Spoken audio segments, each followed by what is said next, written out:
Aming Amang nasa langit, Diyos ng pag-ibig, Diyos ng pagkakasundo, at Diyos ng kapayapaan.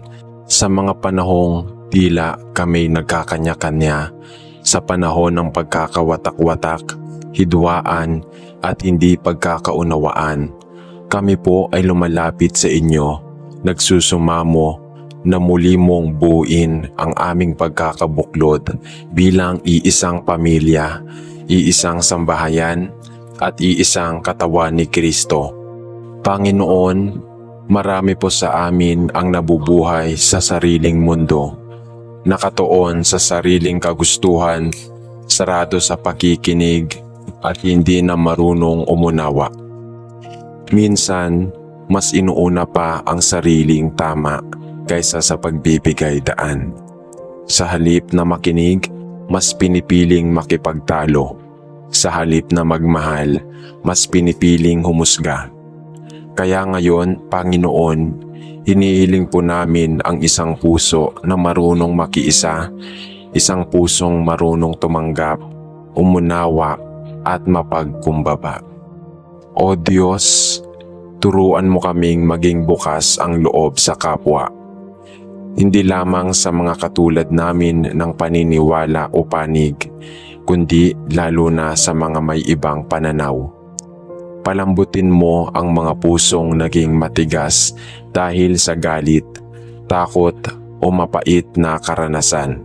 Wasakin mo ang mga pader ng pride, inggit at paghihiganti na naghihiwalay sa amin bilang magkakapatid, at sa halip, itayo mo po ang mga tulay ng pag-uunawaan, pakikipagkapwa at tunay na pagmamalasakit. Sa aming mga pamilya, Panginoon, ipadama mo po ang espiritu ng pagkakaisa. Alisin mo ang tampuhan, inggitan at panlalamig. Palitan mo ito ng respeto, pagtutulungan at pagkalinga. Gawin mong tahanan ang aming mga bahay.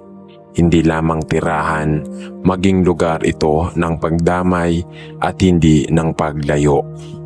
Sa aming mga paaralan at trabaho, O Diyos, turuan mo kaming gumalaw bilang iisang katawan. Magkakaiba man ng gampanin, layunin pa rin ang tagumpay ng bawat isa. Huwag kaming mainggit sa tagumpay ng iba, kundi matutong magsaya kasama nila. Huwag kaming magsiraan, kundi mag-angat ng kapwa. Gawin mo po kaming kasangkapan ng pagkakasundo sa gitna ng ingay ng kompetensya at alitan. Sa aming komunidad at buong bansa, Panginoon, iparanas mo po ang kagandahan ng pagkakaisa sa kabila ng pagkakaiba-iba sa relihiyon, paniniwala, panig sa politika o estado sa buhay. Paalalahanan mo po kaming lahat ay nilikha mo, mahal mo at may lugar sa iyong plano. Naway hindi kami maging sanhi ng pagkakahiwalay, kundi maging instrumento ng pagtatahi ng sugatang ugnayan.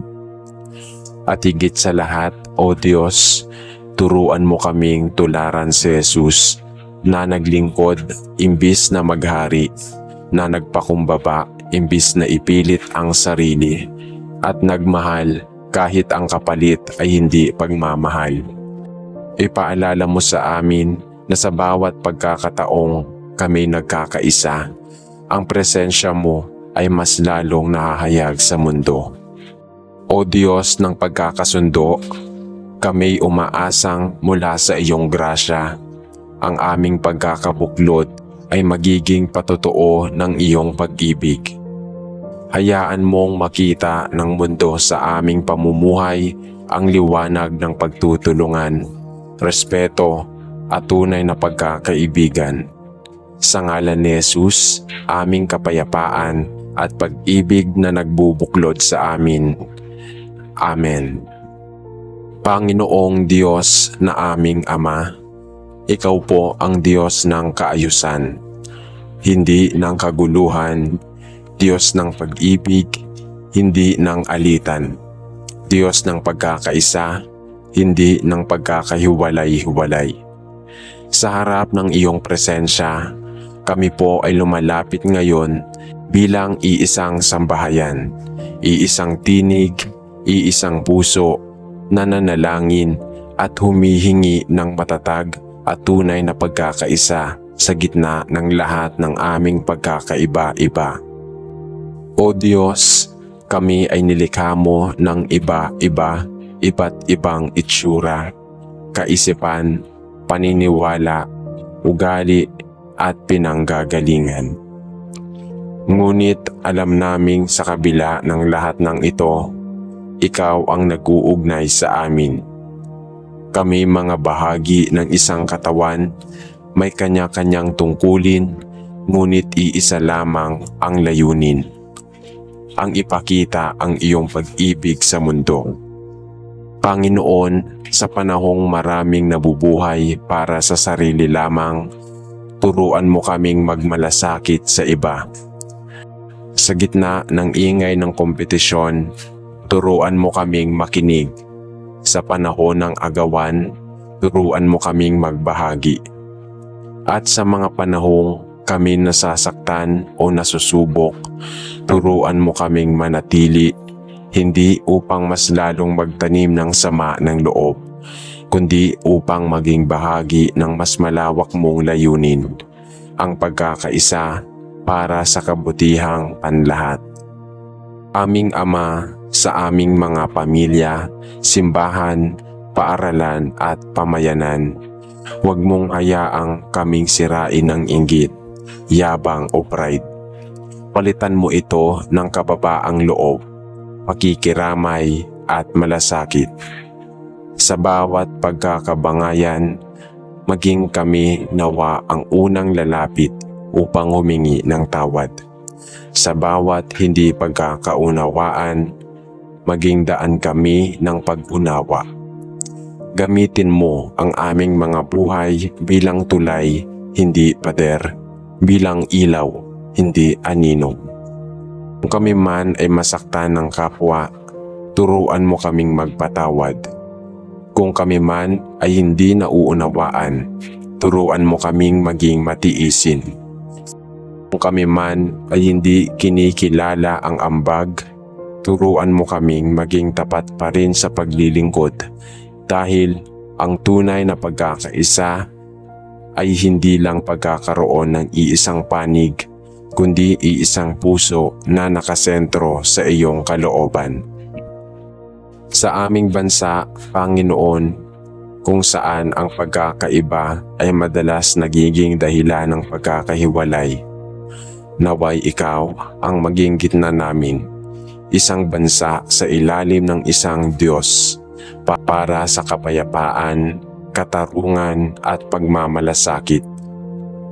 Ang pagkakaisang ito, naway ang ugat sa pagmamahalan, magbunga ng pagtutulungan at mamunga ng pagbabago, hindi lang sa panlabas kundi sa puso ng bawat isa. At sa bawat araw na kami na mabuhay, paalalahanan mo kami na sa pagkakaisa ay may tagumpay. Sa pagkakaisa may presensya ka. Sa pagkakaisa may tunay na liwanag. At kung kami man ay mapagod, madapa o matuksong sumuko, iparamdam mo po sa amin na kami hindi nag-iisa, sapagkat sa iyo may lakas, may gabay at may dahilan para magpatuloy sama-sama. Ito po ang aming taimtim na panalangin sa ngalan ni Jesus, ang aming liwanag at buklod. Amen. Aming mapagpalang Diyos, sa panahong kami pinaghihiwalay-hiwalay ng mga pagsubok, opinyon at sariling interes, lumalapit kami sa iyong trono ng biyaya at pag-ibig, nagsusumamo para sa isang pagkakaisang higit pa sa pagkakapareho, kundi pagkakaisang nakaugat sa iyong espiritu, sa iyong salita at sa iyong layunin. Panginoon, Alam na hindi madali ang magmahal sa gitna ng hindi pagkakaintindihan. Hindi madali ang pagkaisa kapag lahat ay may sariling gustong sundin. Ngunit o Diyos, sa gitna ng gulo, nais naming ikaw ang maging gitna ng aming pagsasama. Ang iyong tinig ang mas marinig kaysa sa aming sariling argumento. At ang iyong plano ang masundin kaysa sa pansariling kagustuhan. Turuan mo kaming makinig ng may kababaang loob, hindi para tumugon agad, kundi para maunawaan ang pinanggagalingan ng aming kapwa. Turuan mo kaming tumingin hindi lang sa panlabas, kundi sa puso, upang makita namin na tulad namin ang aming kapwa ay nilikha rin ayon sa iyong wangis, may damdamin, may pangarap, at may iniindang sakit. Panginoon, kung kami man ay tinutukso ng galit, turuan mo kaming pumili ng kapayapaan. Kung kami man ay pinipigilan ng pride, palitan mo ito ng pagpapakumbaba. Kung kami man ay lumalayo dahil sa tampo, yakapin mo po kami ng iyong pag-unawa upang matuto kaming muling lumapit. Hindi para ipaglaban ang sarili, kundi para manumbalik ang pagkakaibigan at pagmamahal. Sa aming mga tahanan, turuan mo kaming magsimula ng pagkakaisa sa maliliit na paraan, sa pagbati ng may ngiti, sa pagpapatawad kahit hindi hinihingi, sa pakikinig kahit pagod na kami, at sa pananalangin kahit minsan ay may sama ng loob pa sa aming puso. Sa aming mga simbahan, paaralan at barangay, gawin mo po kaming instrumento ng pagkakasundo, hindi lang ng sigalot, ng pag-asa, hindi lang ng takot, ng pagtanggap, kundi ng pagkakahiwalay. Panginoon, ang pagkakaisa ay hindi bunga ng pagiging perpekto, kundi bunga ng pagpiling magmahal sa kabila ng lahat. At kung kami man ay masaktan sa prosesong ito, ipaalala mo sa bawat pagbitaw ng pride, sa bawat hakbang ng pagpapakumbaba, ay mas lalo naming nahayag ang iyong muka sa mundo. Bigyan mo po kami ng panibagong pananaw na hindi hadlang ang aming pagkakaiba, kundi biyaya ito. Hindi sagabal ang iba't ibang panig, kundi pagkakataon upang ipakita ang kabuuan ng iyong disenyo sa sangkatauhan. At kung kami mapagod sa pagtataguyod ng pagkakaisa, ikaw ang aming lakas, aming ilaw, at aming direksyon. Sa huli, Panginoon, naway mas maging malakas kami bilang iisang katawan, iisang pamilya, iisang bayan, dahil ikaw ang aming tunay na sentro. Ito po ang aming panalangin sa pangalan ni Jesus, aming kapayapaan at pagkakabuklod. Amen. Aming Amang nasa langit, Diyos na may akda ng kapayapaan at pagkakabuklod, sa iyo kami muling lumalapit, may dalang pag-asa sa puso. Nasa gitna ng isang mundong puno ng pagkakahiwalay, galit at ingay ng pagkakanya-kanya, ikaw ang aming liwanag. Ikaw ang tanging makapagbubuklod sa aming mga puso. Panginoon, hindi lingid sa iyo ang mga hadlang sa aming pagkakaisa, ang pagkakaiba-iba ng aming pinanggalingan, paniniwala, panig at pananaw. Madalas ay mas pinipili naming mga tuwiran kaysa umunawa, mangusga kaysa magmahal, at magparinig kaysa makinig. Ngunit ngayong gabi, ngayon pong oras ng pananalangin, hinihiling naming linisin mo ang aming puso sa lahat ng bagay na sumisira sa aming ugnayan bilang magkakapatid sa pananampalataya. Turuan mo kaming maging bukas sa isa't isa, hindi lang sa mga kaibigan namin, kundi lalo na sa mga taong naiiba sa amin. Paalalahanan mo kami na sa iyong paningin, lahat kami ay may pantay-pantay na halaga. Lahat kami ay inibig mo ng buo, at lahat kami ay tinatawag mong lumakad sa iisang landas ng kabanalan. Panginoon, sa aming mga simbahan, paaralan at komunidad, ituro mo sa amin ang kahalagahan ng sama-samang paglilingkod, na hindi kami dapat nag-uunahan kung sino ang mas sikat, mas naririnig o mas nakikita, kundi dapat naming pahalagahan ang diwa ng pagtutulungan, na ang bawat isa ay may bahagi, may gampanin at may halaga. Tulungan mo po kaming kilalanin ang lakas ng bawat isa at matutong punan ang kahinaan ng isa't isa ng walang pagmamataas o pagmamaliit. Kung kami man ay nasaktan sa kapwa, O Diyos, bigyan mo kami ng puso na marunong magpatawad. Hindi dahil madaling gawin ito, kundi dahil alam naming sa pagpapatawad, muling nabubuo ang tulay ng pag-uunawaan at pagmamalasakit. At kung kami man ang nakasakit, bigyan mo kami ng kababaang loob upang lumapit, umunawa at humingi ng tawad. O Diyos ng pagkakaisa, bigyan mo kami ng lakas upang ipaglaban ang kabutihan, hindi para sa pansariling kapakinabangan, kundi para sa ikabubuti ng nakararami. Bigyan mo kami ng tapang upang manindigan sa tama, kahit kami mag-isa.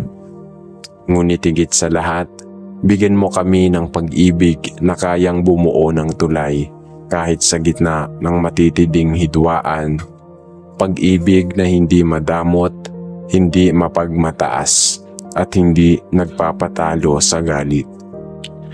Naway magsimula ang tunay na pagkakaisa sa aming puso, sa aming pamilya, sa aming paaralan, at sa aming pamayanan. Mula sa maliliit naming mundo, hayaang ang pagkakaisang ito ay lumawak, tumibay at maging patotoo ng iyong presensya sa aming paligid. Sa lahat ng ito, Panginoon, ikaw nawa ang sentro. Dahil alam namin kung ikaw ang nasa gitna, ang pagkakaisa ay hindi lamang posible, kundi ito ay magiging matibay, totoo at walang kapantay. Sa pangalan ni Jesus, aming tagapagbuklod at prinsipe ng kapayapaan, ito ang aming panalangin. Amen.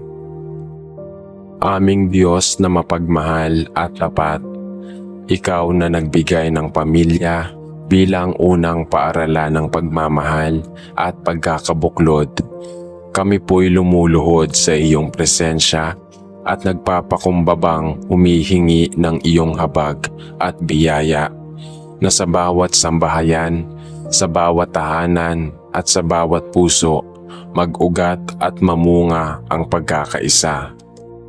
Panginoon, sa panahon ngayon na tila mas madali ang paglago kaysa ang paglapit, mas madali ang manahimik kaysa ang makinig, at mas madaling magparatang kaysa magpakumbaba. Turuan mo kaming magsimula ng pagkakaisa, hindi sa malalaking bagay, kundi sa maliliit na hakbang, isang salita ng pag-unawa, isang yakap ng kapatawaran, isang dasal ng pagtanggap.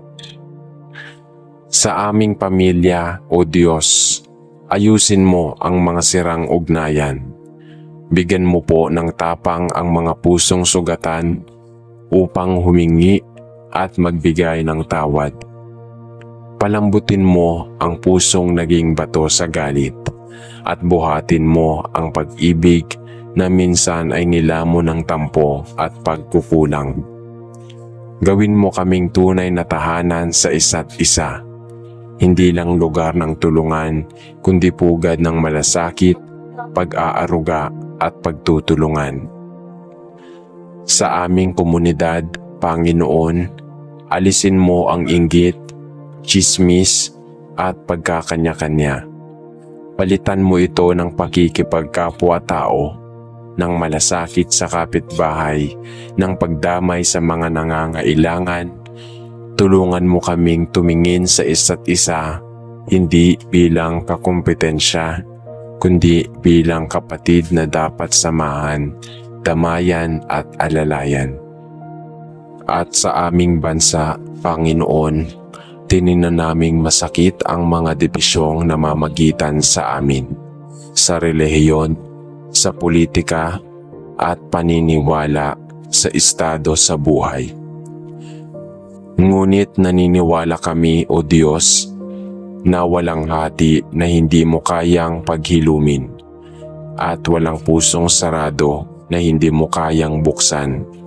Kaya tinihiling namin, O Panginoon, na gamitin mo kaming mga kasangkapan ng pagkakasundo, na sa bawat salitang aming bibitawan, sa bawat desisyong aming pipiliin, at sa bawat gawain naming isusulong, Ikaw ang aming layunin at Ikaw ang aming gabay. Panginoon, alisin mo ang kayabangan at palitan ito ng kababaang loob. Alisin ang pagmamataas at palitan ng pag-unawa. Alisin ang puot at palitan ng kapayapaan. At sa bawat takbang na aming gagawin tungo sa pagkakaisa, samahan mo kami dahil alam naming hindi namin ito kayang mag-isa. Sa bawat pamilya, naway may kapatawaran. Sa bawat komunidad, naway may pagtutulungan. At sa bawat puso ng bawat Pilipino, naway may paninindigan para sa kabutihan, para sa katarungan, at higit sa lahat, para sa pagkakaisang nagmumula sa iyo. Ito po ang aming taimtim na panalangin sa pangalan ni Jesus na aming Panginoon at tagapagbuklod. Amen.